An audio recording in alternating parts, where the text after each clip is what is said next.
All right, my name is John Garfield. It's the Releasing Kings newsletter. It is March 10th, 2019. By way of announcement, we're going to do an online heart plan launch webinar Monday, March 11th at 4 p.m. Pacific. So you're invited. Steve Ryder is going to help me. He went through the heart plan a couple years ago and has a great testimony. The link to get to the webinar is in the newsletter. So you can get it there. Steve will share the results of what happened when after he went through his heart plan in his own business. It's pretty exciting. It lays a prophetic foundation and it creates value for customers and sales. And we'll also provide an overview of how it can help you and fulfill the desires that God wrote in your heart. Plus, answer some questions and have some fun. So I'm looking forward to that. March 11th, 4 p.m. next Monday, about 2 days. So according to a recent State of the Global Workforce Gallup report, employees are not engaged, 67% or actively engaged, 18% at work. So a total of 85% of the workforce isn't connected, motivated, or productive. The economic consequence of this global norm are about $7 trillion in lost productivity. Pretty amazing. So we're all motivated from the inside. It's called intrinsic motivation. So external carrots and sticks do not move us. It's not our manager's fault. God designed us to be internally motivated from our own hearts and to share part of His heart. So that's what makes us tick. We're naturally most alive to create and initiate when we understand our unique purpose. That's why we're excited about the heart plan. Each one of us was designed to shine in some way, to release God's glory. And it's something that's very attractive to other people. So we're also designed to be known, destined, chosen, victorious, and celebrated. It's right out of Romans 8. So when we discover what we're supposed to be ourselves, these 5 things start to roll out of our lifestyle. And there's a great graphic in the newsletter that I want you to take a look at. So number 1, I'm having fun. I'm fully engaged and energized. 2, I'm spontaneous. Purpose breeds freedom, space for initiative and creativity. 3rd, I'm exceeding expectations. Excellence isn't not following directions. Purpose makes room for innovation. And 4thly, I'm listening. I'm seeing. I'm positioned to hear the Holy Spirit and hear my own heart and hear other people's hearts. And lastly, I'm a leader in a tribe. Hearts follow purpose and inspiration, and we're wired to follow the Father, contribute.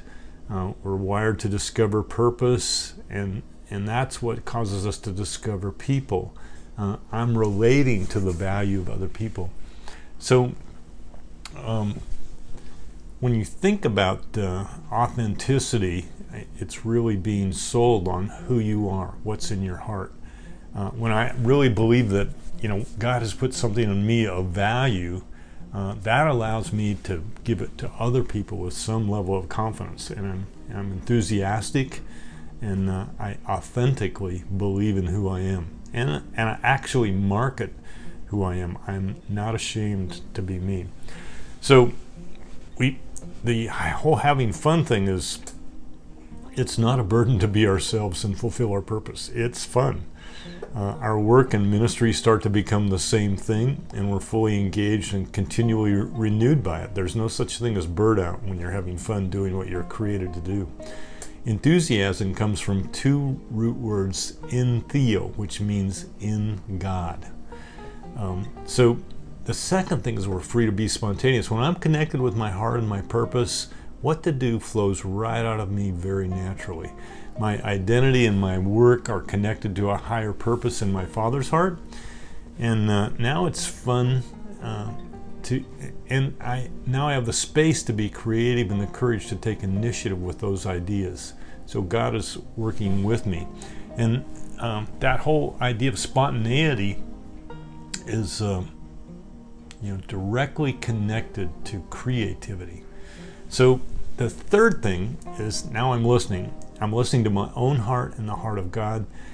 An amazing thing happens at this step. I start hearing what God has put into the hearts of other people, and I can help them connect to that inner voice and release the gold in their hearts. So it's fun to listen, and other people can tell when you're really listening to their hearts, or whether you're just hearing the words and putting in the time. I hear something valuable in the deposit that other people carry, and even in their imperfections. They don't have to be perfect for me to hear and see something special that they carry from God.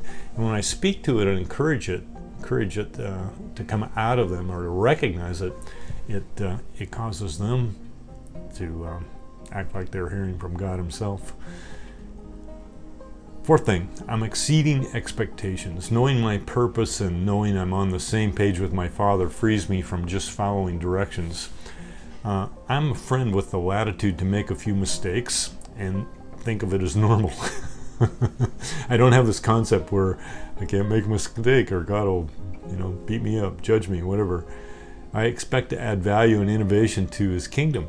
We're Abraham's son. Our heritage is the nations, and our words, or His words, give life to things that have died, and we speak things into existence, a la creativity, and that weren't here before.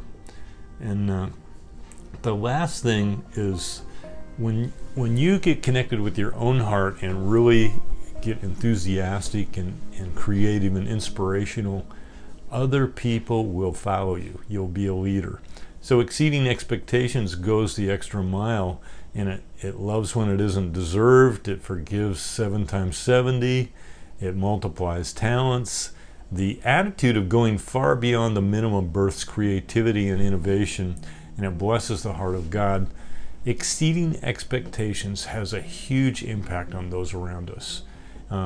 It's so rare. Remember the 85% of demotivated people? It's not hard to stand out in the workforce these days when you connect with your own heart and get excited about what you're doing. It's contagious because that's how God wired us. For abundance, for extravagance, for excellence, for enthusiasm, for adventure, and for integrity. People are wired to follow the heart of God. When you're reflecting His heart in the way you behave at work or in any environment, people will follow. They'll notice, they'll be attracted to you, and those who exceed expectations are always the leaders. Daniel 5 verse 14, I have heard that the Spirit of the gods is in you, that you have insight, intelligence, and outstanding wisdom. And Daniel 6 verse 3, now Daniel so distinguished himself among the administrators and the satraps that by his exceptional qualities that the king planned to set him over the whole kingdom. Guess what? Promotion comes from having this spirit of excellence, being motivated by your own heart.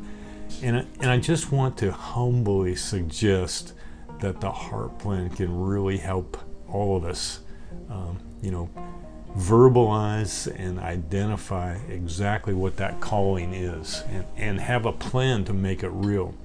So I'm enlarging my tent to receive the backlash of His generosity and delight when I connect with my own heart and connect with His heart. Luke 6:38 says, given it will be given to you, a good measure pressed down, shaken together, and running over will be poured into your lap. For with the measure you use, it will be measured to you. So blessing is in store for you, my friend, when you connect with your heart. And there is this these 5 superpowers flow out of us sort of automatically just from doing that, just from being connected and being ourselves in the fullest sense of how God created us. Don't forget, Monday, 4 p.m. Pacific, that would be 7 p.m. Eastern on March 11th.